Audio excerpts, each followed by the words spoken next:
Hi, I'm Ginny Robertson, founder of the On Purpose Woman Global Community and the founder and publisher of On Purpose Woman magazine.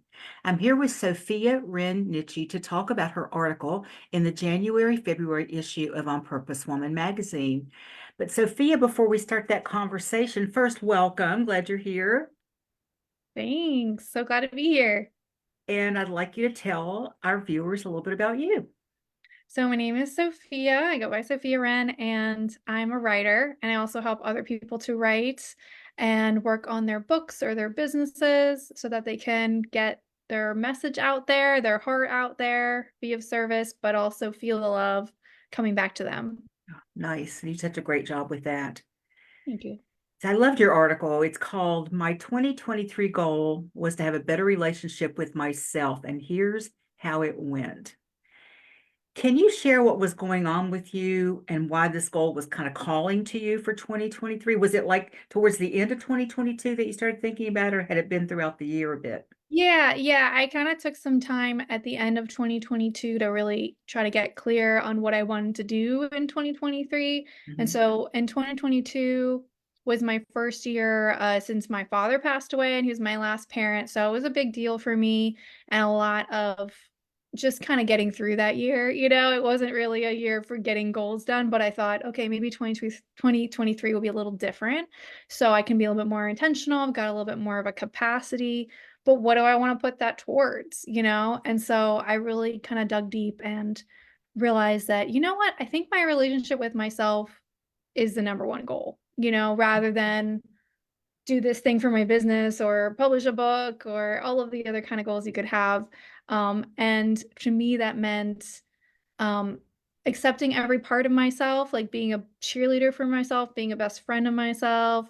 And what I was kind of saying to myself, like unwobbling the wobbles and feeling more steady and shored up. And so I named it foundation. Like if I could put it all in one word, foundation, because I feel like your relationship with yourself is the foundation that everything else lies on top of. So I was just gonna get that foundation more steady. I love that unwobbling the wobbles, kind of like those wobbles. Is that what they were called? Those little round dolls that just couldn't stand up straight for anything, right? Do you remember those? Right. Yeah. And then like I also got the image of like, when you sit down to a table and it kind of like, Oh, yeah. and you're like, which leg do I need to put a matchbook under or something to, Yeah. and then that kind of helped me figure out like if I'm feeling any kind of way other than feeling secure and steady, exactly where is this wobble? Can I take a minute to kind of figure that out rather than just move on and tackle my to-do list, having a little bit more time to just be with that and then kind of problem solve from that level.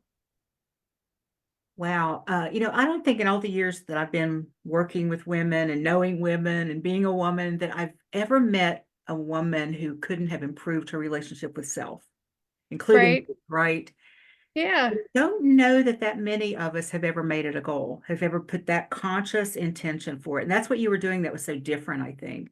Because Yeah. also, isn't it true that without that working, those other goals sometimes just kind of dangle and get wobbly, you know? Right. No, they do. And I think it's sort of, I kind of have this saying in my life that like if you're searching for treasure, it's not just about digging a really deep hole really fast. It's about where you're putting it.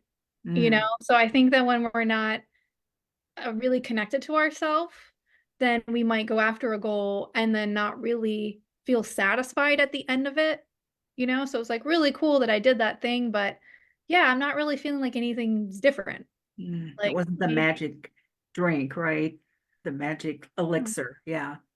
yeah, and then that's kind of disappointing, because you think that Mhm. this was going to be such a big deal and you're going to be so proud of yourself, and then you're just kind of feeling like, it's just another Tuesday. So I didn't want to have that experience. And I think that consistently in my life, I've had that experience. And that is part of why I knew, okay, this part about my relationship with myself, if at the end of the day I really want to feel good about myself because I did all these cool things, what if I just cut to the chase and just work on feeling good about myself Mm. now? And then also I know I've done exercise in the past where you kind of like rank every part of your life and like how it's going from 1 to 10. And it's usually the thing that like the stuff in my life is like the lower number and the other things I'm doing good on. Yeah. And so I know it tends to be something that falls into the cracks, like the things that no one else cares about, just only I care about it. Hmm.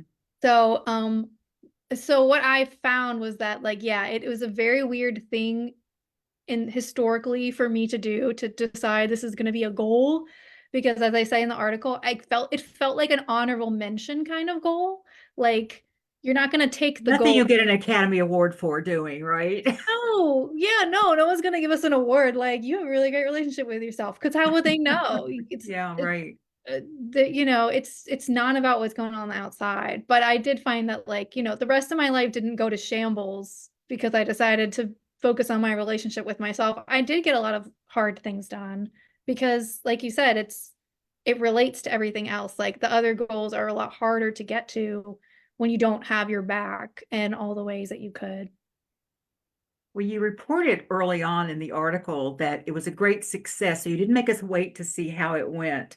So, before we talk about the great success of what happened, what was your overall experience that had you thinking, this worked, I like this? Was there something just kind of, if you could just like encapsulate it in a sentence or two, what was going on that said, oh, yeah, I think because you're going to do it again this year. So, we'll talk about that a little Mhm. bit later. So, Yeah, I think that overall it just felt like a really good use of my time and energy. mhm, Like we were saying, it really felt like I was digging for treasure in the right spot. And it's kind of intangible, these are kind of intangible things, but yeah. when you just have that sense, I've been feeling that more in my life, that sense inside of like, ooh, that did something like I feel like an up level happened. Like something really shifted. Something really has like improved. And I might still not be able to totally put my finger on exactly what, but it definitely felt like, again, not one of those goals that you put months of your life into and then feel like, okay, that was just fine, I guess. It Mhm. really felt like, yeah, we like this. This is good. Let's keep doing this. This is Okay. worth our time. Well, if you could just pull out one thing that you shifted, that you did differently, you think had a really big impact, so our viewers can kind of get an idea of what that look like in their life, what is it? Mhm. Yeah, so I kind of was thinking that there's kind of two parts of this. Like the first part is more of the intangible, emotional, psychological, spiritual side of things. But there's also like the tangible, kind of boring level of it, of when you really listen to yourself and there's things that keep you up late at night or make you feel anxious or bother you are like a certain way. But maybe again, they're not urgent or they're not really important to anyone else and they don't really make it on your to-do list because they take some energy to tackle, or they're hard. But there's certain things I think that we all have, like whether it's like a health problem to try to work on, or eating better food, or doing your taxes, or calling that insurance company, or, moving and decluttering and ending a relationship or setting boundaries with someone, like these sorts of things that are tricky or hard, and the only person who's going to benefit from them is Mhm, and so I came into the year of 2023 thinking, okay, I want to make myself this priority. One of these goals I have is to work on this fiction project. So I really kind of latched on to this goal as like I'm showing that I care about myself, that I'm going to work on this, I'm going to figure out how to get this done. But what I ended up realizing was that actually, although it was something I desired and it's important, it wasn't actually crucial in the way that those other boring things I mentioned were. mhm, And so I actually recognized that, you know what, I think I want to tackle these sort of foundational, boring, but important because they cause me anxiety things.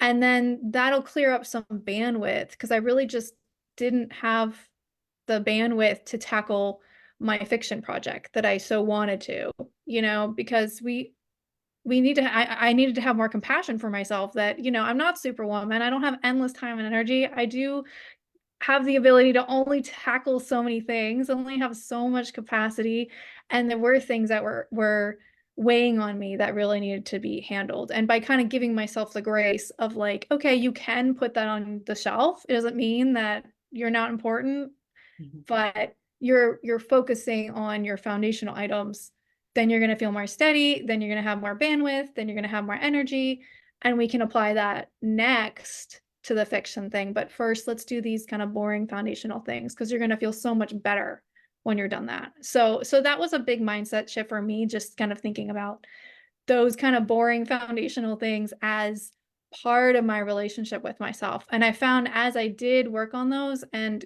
close out some of those things, it built such an incredible amount of self-trust that like I'm taking care of business, Mhm. I'm taking out the trash. It might not be glorious, it might not be good for Instagram, it might not be anything anyone's going to give me an award for, but I feel a lot better with that out. And now, I was talking to someone the other day. She was saying how good it felt to know like she had vacuumed under her bed all the dust bunnies.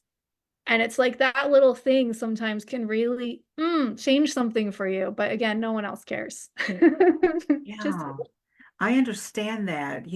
When I clean out a closet, every time I open it, I smile and I go, "Ooh." It doesn't matter if anybody ever sees that closet. Only yeah, one person might see it, and he doesn't ever go in my closet. But I yeah. understand that, and it's like a self-esteem elevator, isn't it? It really can make a difference. Oh. It really can make a difference. Yeah, just cleaning like my bathroom counter and like everything's kind of like just so, make me feel happy every time I look at it. Mhm. So it's like those little things that like, I thought my relationship with myself was just, again, more psychological, more emotional, more about journaling and I You don't just know, love looking in the yourself mirror saying I more, love right? you. And yeah, right. It's these intangible things that we do, but I do think it also can translate into like practical things, but it's not always what we think matters is the thing that really matters. So just like keeping an open mind and then just Mhm. listening to yourself and trying to unravel that. And I guess acknowledging and giving credit, that everything is important rather than, Yeah. okay, do you like opening up your toilet lid and seeing a clean toilet? Does that make you feel good? Or when you Yeah. see the toilet that isn't quite so clean, do you kind of go, "Ugh," but Yeah. would we ever put Yeah. that at the top of our list for feeling good about ourselves? No. So I think you're onto Yeah. something really brilliant here, actually. Yeah. Yeah. Right. And it's especially when it's something that like, you put off for a while and Mhm. um, nothing terrible happens. So it's not, again, it's not a priority in that like um you don't have time to push it back, but if you can make the time to kind of push it forward in your priorities, then like again it's like you saying I matter, this is how I'm showing myself and I'm seeing it like translate into my real life, and that is really really satisfying. So I think it's kind of like there's a two-part relationship, but they're not isolated from each other. Yeah. They're the tangible and intangible go hand in hand. You reminded me of something I read. I want to say it was probably 30, 35 years ago, and I've never forgotten it. And it said something like this: every time we break an agreement with ourselves, we lose another pebble of sand, not a pebble of sand, another grain of sand from our beach, never to be replenished. And Mm. it's this like, wow, the sand's Wow. going out and there's not as much left. And you're not really talking about breaking agreements with ourselves, but in a way you are, because especially if Yeah. there's things that we keep thinking, oh, I really want to declutter that closet. I really need to find my clothes for the, things that would make our life easier. It is really breaking an agreement with ourselves. It's just not as big as going to the gym 3 days a week, right?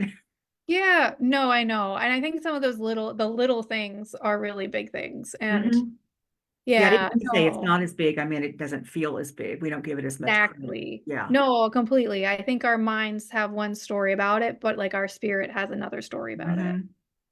Well, what Yeah. was one of those boring foundational things that you changed or you did or you handled that you think had a really big impact on you? Yeah, I think it was around May. I was doing an exercise with people in my writing group, and I had them kind of think about where they wanted to be like during the summer. So this was May, and kind of picture yourself in the summer and like, what are you doing? And I was just like really clear that I wanted to be doing all of these physical things, but at the time I had some physical issues. So it was really the thing that pushed me to go to my doctor, get a referral, get to a PT, start doing PT appointments. And it was a really long process because first you have to get to someone and then they, their schedule's booked out, and then you need to start actually implementing all of their advice. And, it's a really long-term process, but I'm able to really see now, like from where I was in May, where I wasn't like physically handicapped, I was able to do basic things, but I just knew that like for my age, I should be more able to do things. I was Mhm. having a hip issue, for instance. And so I was like, I don't want that to be like the pinnacle of my health for my whole life. I was like, I need to like improve this now, and I'll be so glad I did in the future. But it was felt very daunting. And again, I wasn't like let's say if I was like 60, 70, 80% of my normal capacity, it wasn't like so bad that it was urgent. And I kept kind of putting off and had Mhm. been to other practitioners, but I was just like, no, we're gonna really push it hard with my doctor. I'm gonna demand I need a referral. I'm gonna just do this. We're gonna put all of our money that we have to, into this. Like this is definitely worth the investment of like all my resources.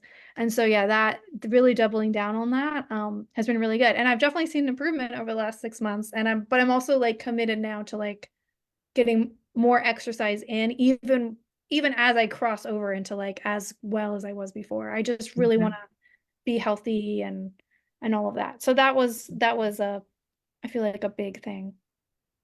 And wow, it's a big agreement that you agreed to with yourself, and it must feel really good especially every time you move and there's not as much pain, or when you do something you didn't think you could do before.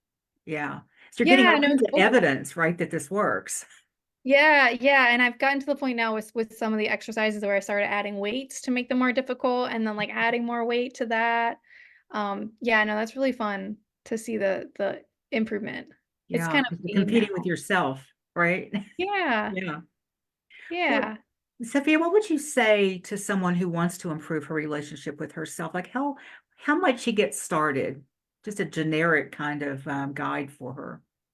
Yeah, I think that one of the cool ways to start is I really love writing. So for me, writing is a good way to kind of get started. And I like there's two techniques. One is writing just a letter, like dear self, and then just let yourself write whatever comes up. You can share your reasons why you want to have a better relationship with yourself, or the challenges, or even I don't know what to do. And then kind of just sort of put it out there and imagine what you might say back, this kind of like, and then the other technique that I find really helpful too is this idea of like a dialogue where you could maybe Mm. have like your older self or your higher self, your wise self that's been there, done that, and knows all the answers to your problems. And then the other person in the conversation can be you now, or it could be you when you were younger, and kind of having this like a script, like they say this and I say this, Mm. and having this opportunity to kind of almost imagine yourself as being like two people. I say that because, like, again, if we're talking about more of like a psychological thing, it's really intangible and it's kind of hard to conceptualize.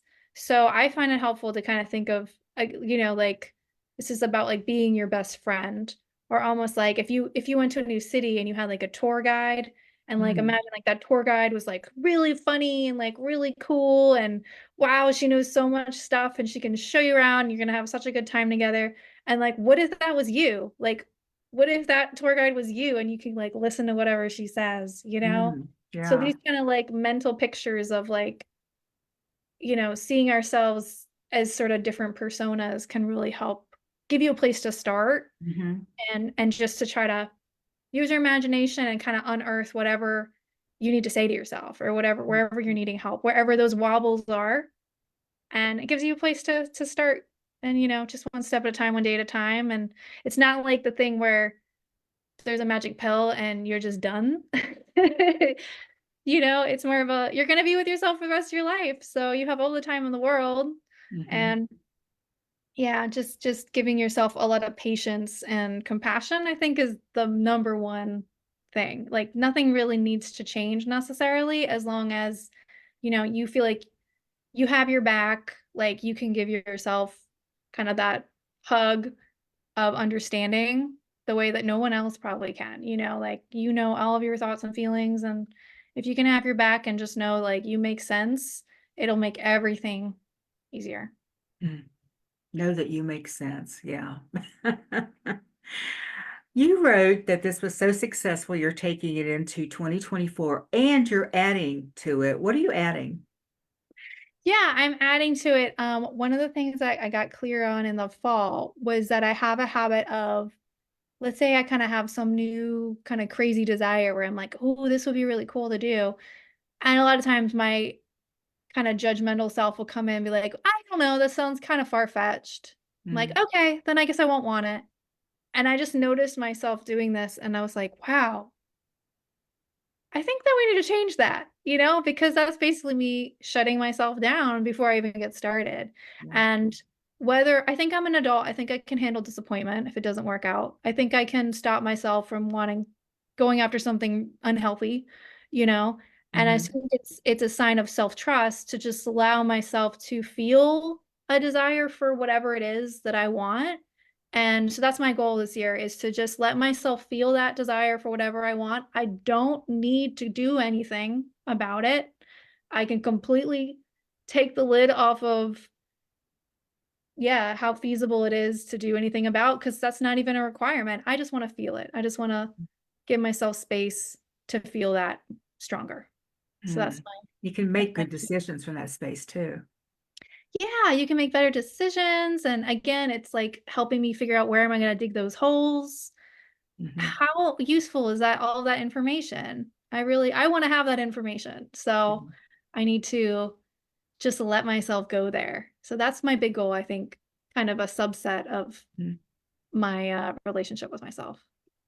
I love you said, I'm a grown up, I can handle disappointment. And in Yeah, my experience, I would much rather deal with disappointment than regret. right? And so those Yes. desires that you just shove down, they're going to keep coming up, or they're going to come up when you're 80 and you're going to be going, God, I wonder what would have happened if, I don't want to be looking back going, I wonder what would have happened if, you know? Absolutely. No, I think that's so key, and that's kind of how I've been trying to think more lately, Mhm, is like, what would, like, me in a couple years think, you know? And that can also be kind of a guideline on, like, what really matters right now. Like, would I be upset that I put this off another year or 2? Some things, no. Health, maybe that's really no, she would want me to get going on that stuff right now, mhm. and then that can give a good context.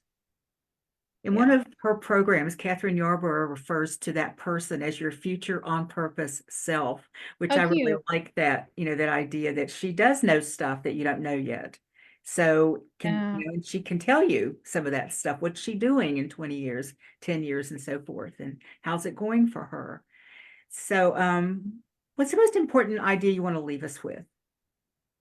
I think the most important thing that's coming up for me right now is that idea of steadiness, that's kind of the goal. And, again, it's a day by day thing. Sometimes I wake up, sometimes I feel kind of nervous or anxious or had a weird dream. And to just try to, I know that we don't always have the privilege to have a little extra time to take for ourselves, but if I can take that time to just try to be with myself and not dismiss that Mhm, feeling of the wobble, but to say, well, feeling steady is really important, even if it's just an feeling. And maybe it's just up in my head, maybe not. But like to take that extra moment to just say, how I feel does matter. And I'm just going to take a little moment for myself. And that, even a little teeny tiny bit of that makes a big difference. it sure does. And viewers, Sophia wrote a lot more than we talked about today because we want you to go read the article, and you can read it in On Purpose Woman magazine. The website is in the text of this video, which is opwgc.com/magazine. And while you're there, check out the On Purpose Woman global community. And Sophia, do you have anything coming up you'd like to tell them about? Yeah, so I'm soon going to be announcing that I'm doing a workshop on Valentine's Day.